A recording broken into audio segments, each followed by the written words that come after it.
I want to present just briefly what I consider my big idea of the moment. And I think I mentioned earlier that I actually wrote a book about this thing, the big idea, which I refer to as Apke's Golden Rule of Agile. And it's interesting because as I was going through this, and Tom's written some books, so he may appreciate this story. I had started writing a book, which eventually I will publish, which has to do with Agile metaphors. Hopefully somebody won't steal it now that I put it out there. But I started writing that book. And this thought kept intruding into my head that, yeah, this is a wonderful book, and I've been wanting to write it for a very long time. But the thought that kept intruding in my head was something that I refer to as Apke's laws of Agile transformation. And I have about a dozen of Apke's laws of Agile transformation. So I started writing that book, and then I decided, well, wouldn't it be cool to include this thing that I call the Apke's Golden Rule of Agile. And so I put that in the book, and I started writing about it. It was supposed to be a chapter, and it ended up being it's a small book, but it ended up being an entire book. So for those of you who haven't know the story, most of you probably are familiar in the Christian tradition that God gave Moses in the Bible 10 commandments, and it's basically thou shalt not do certain things. And people being who they are, didn't listen that well sometimes.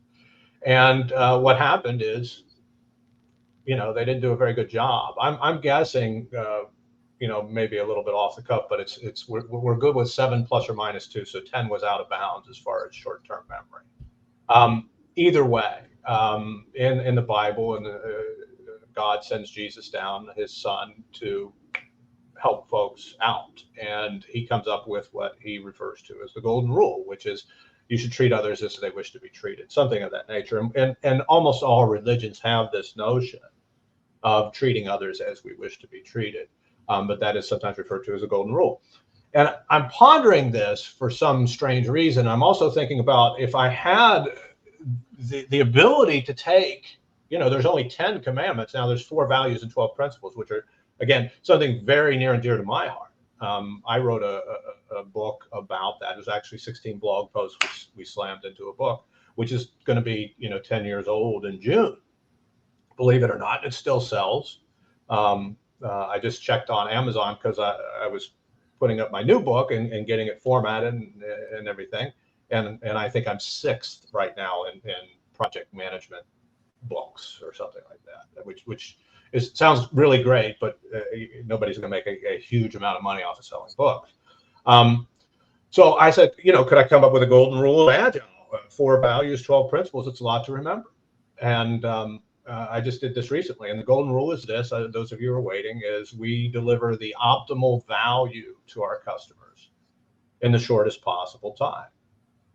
And I started playing around with it because I thought, no, it can't be this simple. And I'm not going to say it's complete. I'm not going to claim that it's going to solve all the problems, but I started using it. I started putting it out there in public in my training. Tom's heard it before, and started talking to other coaches about it. I think I published it on LinkedIn. I did other things, put it in blog posts or something. I started putting it out in public, and I didn't get crucified, which is kind of odd in the Agile world anyway.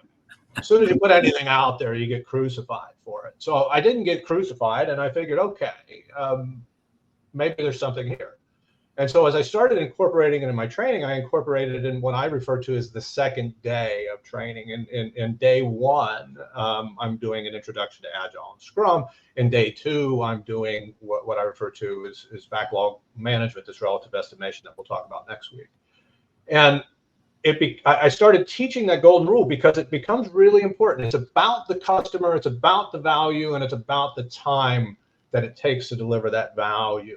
And then when I looked at it, and I looked at what I was doing with this relative estimation and what I refer to as backlog management or sequencing the backlog, I realized that there was a really good fit there.